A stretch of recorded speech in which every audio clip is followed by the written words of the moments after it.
Querido povo de Deus que se encontra aqui na Capela de Santo Antônio, eu sou a Margarida e esse é o nosso programa Coração da Igreja, o programa da família de Jesus.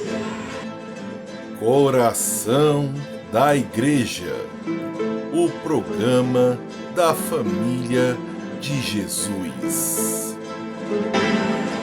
O tema de hoje é algo que pode até ser difícil de explicar, mas é importante se falar.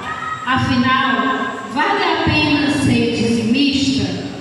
Antes de mais nada, vamos ver a opinião da plateia.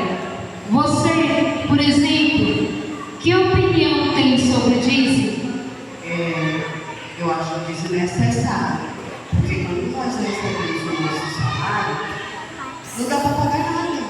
E aí ainda tem que pagar o dízimo. E a gente já contribui tanto com a igreja, tem as ofertas, tem as missões que aparecem, como banco, compra de banco, essas coisas, a gente participa. Então é desnecessário o dízimo. Entendo. Mas e você, o que acha? Você está na Bíblia, eu tenho que devolver. Mas você sabe qual é a função do dízimo? Deve ser alguma coisa boa, porque Deus vai mandar a coisa para nós. Entendo. Mas e você, o que acha? Eu acho que o dízimo, ele é uma bênção. Para mim foi a melhor experiência que já aconteceu ter sido uma dizimista. Porque não é aquilo que sobra que devemos dar para Deus.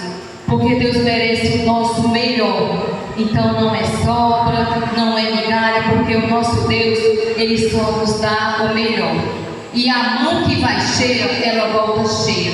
Por isso devemos sempre pensar que o dízimo é uma bênção, porque do pouco que Deus te dá, porque tudo que Deus te dá é bênção. E você devolver ainda é melhor ainda. Por isso, para mim, é bênção, muitas bênçãos. Várias opiniões diferentes. E de acordo com o que ouvimos, agora temos aqui um questionamento. Deus nos abençoa em agradecimento à nossa fidelidade? Ou nós somos fiéis em agradecimento às bênçãos de Deus?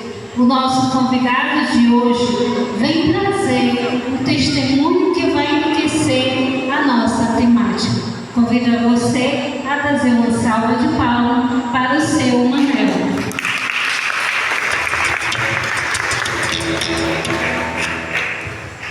Seja bem-vindo, seu Manel. Minha filha, muito obrigado. Pode sentar? Pode. Boa noite. Para a câmera quente, olha, boa noite desse tamanho. Ai, que fofo, católico desde o berço? Sou eu sim, seu Manel, para todos vocês, para servir a Deus, a igreja, a mãe do céu. Católico desde 1200 de matéria, embora nem sempre tenha sido um bom devoto, sabe? Não diga, explique melhor, senhor Manel. Pois é, dona Margarida, que quando eu era mais novo, pivetinho, Maria cheia de graça, eu era muito descansado nos assuntos da fé. Eu não queria saber de nada, mas a minha velha, que descansa em paz, ela mesmo era dedicada, vivia rezando, vivia segurando a igreja, viajava. Dava meio-dia, estava eu assistindo o jornal e ela rezando o ofício da Imaculada. Dava 6 horas da tarde, estava ela rezando o rosário e eu nos ambientes. Que ambiente, seu Manel? O bar, o baralho, a sinuca e outros tipos também de perda de tempo. A Santa da minha velha, igual a Santa Mônica rezando pelo Santo Agostinho. Nós fomos casados há uns 30 anos. Nunca que aquela mulher deixou de rezar por mim. Fez até profecia. Ela disse assim: um dia tu ainda vai na igreja. Eu te vejo dentro da igreja. Sabe o que eu respondi? Eu daria mão para cortar se eu for para a igreja. Sabe porque a igreja nunca quis saber de mim. Ela ficava calada. Nossa Senhora, entregando a Deus. E como foi essa volta, seu Manel? Foi pela dor.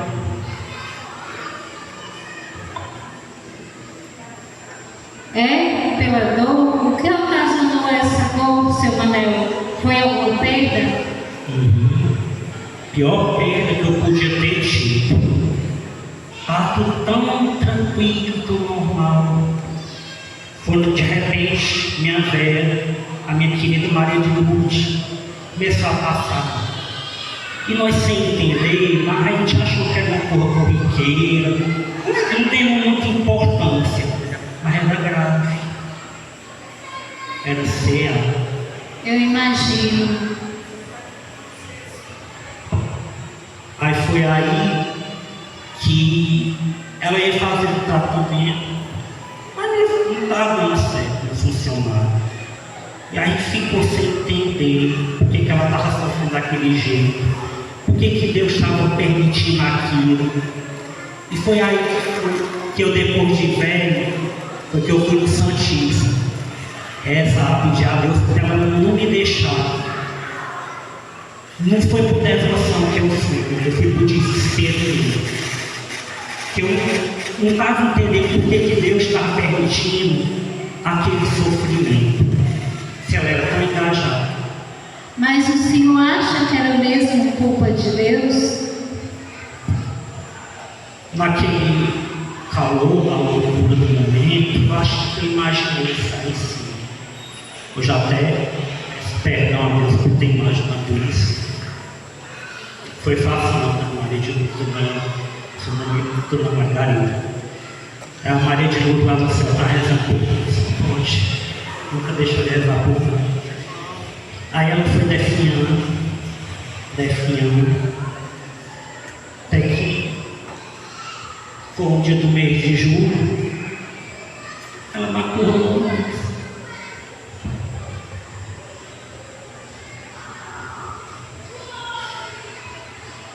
Aí naquele momento, no auge do desespero, meu coração foi ficando duro, distante, frio. Só que eu fiquei sozinho por muito tempo. Em que sentido? Passaram aí lá em casa, uma, duas vezes por mês, a dona missionária e a dona ministra. Aí elas iam, rezavam comigo, embora eu não comungasse, mas elas iam rezar o evangelho comigo, perguntavam se eu estava bem. Durante mais ou menos 2 anos isso aconteceu. Diziam algo específico? Elas nem falavam, elas ficavam lá me ouvindo, chorar, desabafar. Às vezes elas levavam um cafezinho, pedacinho de bolo, cuscuz. Elas estavam preocupadas se eu estava me alimentando direito, se eu estava tomando meus remédios, se eu estava bem. E isso foi durante 2 anos, mas estava tão esquisito, dona Margarida, tão esquisito. Eu cheguei para elas, perguntei: vem cá, o que vocês querem mesmo comigo? Sim, porque eu estou precisando hoje aqui nessa paróquia, nunca que vieram na minha casa. A Nossa Senhora passa um mês peregrinando, ela não vem na minha casa. Tem a via sacra na quaresma, não tem estação aqui na minha casa. Aí agora, quer bem dizer, vocês estão precisados do dízimo da minha velha, estão aqui para pagar também, só pode. A igreja nunca quis saber de mim. Aí o que vocês querem comigo agora? Foi que elas responderam. Seu Manel, durante esses 2 anos, a igreja, ela morou debaixo do seu teto, rezou pelo Senhor, fez a sua comida, cuidou do Senhor na doença, lhe amou, aguentou suas ignorâncias calada e rezando por você. E hoje, durante esses 2 anos, é essa igreja que está aqui vindo visitar, para saber, para ter a certeza que você está bem. Sabe por quê, seu André? Que a igreja não está preocupada com o seu dinheiro. Ela está preocupada mesmo com a sua salvação. Minha filha, delas disseram isso, eu me quebrei hoje. Eu me desmontei hoje. Aí eu percebi que eu precisava de uma ajuda, né? Aí eu pedi para ela me levar lá no padre meninozinho, o nome dele, Padre Gerson. Isso, aquele que é bem novinho, assim, a idade de ser meu neto. Idade de ser meu neto, bichinho. Que eu queria me confessar, aí me levar lá, padre Gerson. Ele escutou minha confissão, acolheu minha confissão, aí depois disse assim: seu Manel, posso lhe pedir uma coisa? Eu peço, tá claro. Eu quero dar um abraço. Minha filha, eu, velho, nunca tinha ganhado um abraço do meu pai, nunca abracei minha filha, nunca abracei meus netos. E naquele dia, pela primeira vez, eu senti que eu estava ganhando um abraço de Jesus. Eu cheguei em casa e muita coisa mudou. E o que mudou então, seu Manel? Quando eu cheguei em casa naquele dia, eu abracei minha família, abracei meus netos, passei a ser mais presente, a demonstrar mais amor com as pessoas. E aí eu pude refletir, eu pude aprender muita coisa. Que essa experiência que eu tinha tido, da presença da igreja, caminhando comigo, todo mundo tem que ter. E é o dízimo que faz com que isso seja possível. É isso, é o dízimo que faz com que a igreja esteja sempre missionária, ajudando aqueles que sofrem. É o dízimo que proporciona isso. Se eu puder falar algo para quem está nos acompanhando agora, é o seguinte: se volte para Deus, que nosso Senhor, Ele está sempre lá. E que Ele e a igreja nunca vão virar as costas para a gente, ainda que nós viramos as costas para Ele, mas Ele não vira não, Ele está sempre lá com a gente. E essa presença de Deus, essa missão da comunidade, que claro, esse cuidado um com o outro, é a função da comunidade, é a função da igreja. É isso que faz a nossa vida ter sentido. Como diz aquela música do Padre Zezinho: minha vida tem sentido cada vez que eu venho aqui e te faço meu pedido de não me esquecer de ti. É isso. Obrigada pela participação, seu Manel.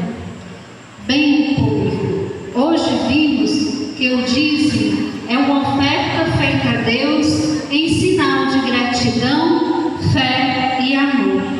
Mais do que uma contribuição material, ele expressa a corresponsabilidade com a missão da igreja e com a evangelização.